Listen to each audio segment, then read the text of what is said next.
19వ కీర్తన మొదటి వచనం. కీర్తనకారుడు అంటున్నాడు, దేవుని గొప్పతనం ఎలా తెలుస్తుంది?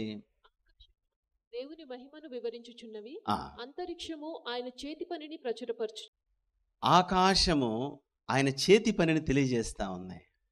ఒకసారి పైకి ఎప్పుడైనా చూస్తే ఆకాశం వైపు ఎంత అంటే ఆకాశము శాస్త్రవేత్తలు, ఖగోళ శాస్త్రవేత్తలు, స్పేస్ని గురించి సెర్చ్ చేసే మహాశాస్త్రవేత్తలు, లేకపోతే నాసా వాళ్ళు చెప్పేది ఏమిటంటే ఎంత అని మనం నిర్ణయించలేము, ఎంత అని ఎవడు చెప్పలేము. అంటే చెప్పలేనంత ఎంత ఉందో ఎవడు తెలియదు. దేవుడు ఎంత సృష్టించాడో ఏ నాసా వాడికి, ఏ సైంటిస్టుకు, ఏ వ్యక్తికి తెలియదు. ఎంత కనిపెడుతున్నా ఇంకా కనిపెడితే అదిగో ఇంకొక నక్షత్రం కనబడిందండి. అది ఎంత ఉందంటే భూమి కంటే కొన్ని కోట్ల రెట్లు పెద్దది అంటాడు. అట్లా ఎన్నున్నాయో చెప్పలేం. కాబట్టి బైబిల్ చెప్తుంది అంతరిక్షము ఆయన మహిమను, లేకపోతే ఆయన చేతి పనిని తెలియజేస్తామని. దేవుడు ఎంత గొప్ప సృష్టిని సృష్టించాడు. కాబట్టి సృష్టి అంతా కూడా దేవుని గొప్పతనాన్ని తెలియజేస్తుంది. చూడండి, రోమాపత్రిక మొదటి అధ్యాయము 19-20 వచనాలు తెచ్చి చదవండి. రోమాపత్రిక మొదటి అధ్యాయము 19-20 వచనాలు. ఎందుకనగా దేవుని గూర్చి తెలియశక్యమైనదేదో అది వారి మధ్య విషదమై ఉన్నది, దేవుడు అది వారికి విషదపరచెను. ఆయన అదృశ్య లక్షణములు అనగా ఆయన నిత్యశక్తియు దేవత్వమును జగదుత్పత్తి మొదలుకొని ఆయన నిత్యశక్తియు తర్వాత దేవత్వము అంటే ఆయన దైవత్వం, డివైన్ ఏంటి, ఆయన దైవత్వం ఏంటి ఎలా తెలుస్తుంది? చదవండి. జగదుత్పత్తి మొదలుకొని సృష్టించబడిన వస్తువులను ఆలోచించుట వలన, ప్రతి వస్తువును ఆలోచించుట వలన తేటపరచబడుచున్నది. ఈ సృష్టి అంతా తెలియజేస్తుంది ఆ సృష్టికర్త ఎంత గొప్పవాడో, ఆ సృష్టికర్త యొక్క సామర్థ్యం ఎంతదో. How great God is. దేవుడు ఎంత గొప్పవాడనేది సృష్టి చూస్తే అర్థమవుతుంది. మనం చూసే చిన్న నక్షత్రము సూర్యుడు. అయితే ఈ సూర్యుడు భూమి కంటే 33 లక్షల రెట్లు పెద్ద. అంటే 33 లక్షల భూమండలాలు తయారు చేసుకొని సూర్యుడు పెట్టచ్చు అనమాట. 1 లక్ష కాదు, 2 లక్షలు కాదు, 33 లక్షల భూమండలాలు. ఇలాంటి భూమండలాలు 33 లక్షలు కలిసి సూర్యుడు పెట్టేస్తే అది పడతాయి దాంట్లో. ఆ సూర్యుడు అనేవాడు ఒక చిన్న నక్షత్రం, అతి చిన్న నక్షత్రం. ఎలా ఉంది సరే?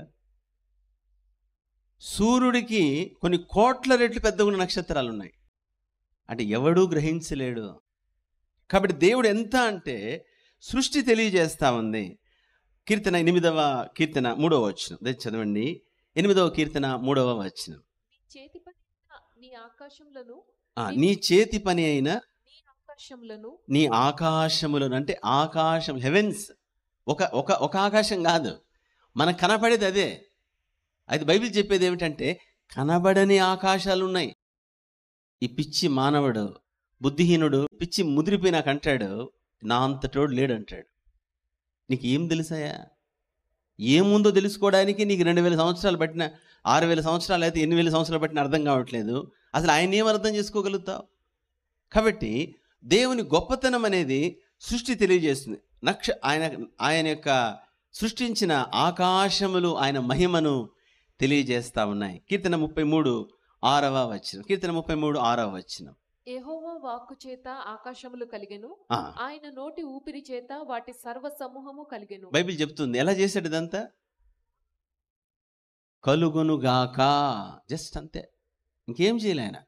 కలుగునుగాక, ఆయన వాక్కు, ఆయన నోట్లో నుండి వాక్కు వస్తానే అది జరిగింది. చదవండి.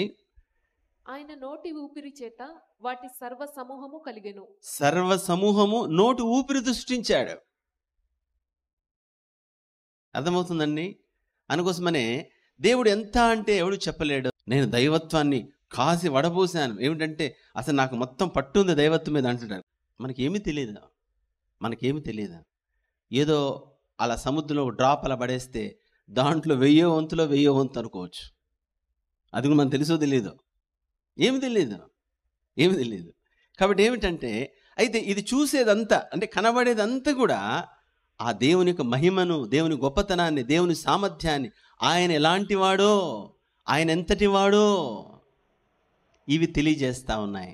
సోదరుడ సహోదరి, ఇది తెలుసుకున్న తర్వాత దేవుణ్ణి మనం కృతజ్ఞత చెప్పకుండా ఉండగలమా? అయ్యా, ఈ శ్రేష్టమైన భూమండలాన్ని సృష్టించావు, కృతజ్ఞత చెప్పకుండా ఉండగలమా? అయ్యా, నీకు వందనాలు నాయనా, నా జీవితం కొరకు కావలసినంత కూడా నువ్వు సృష్టించావు.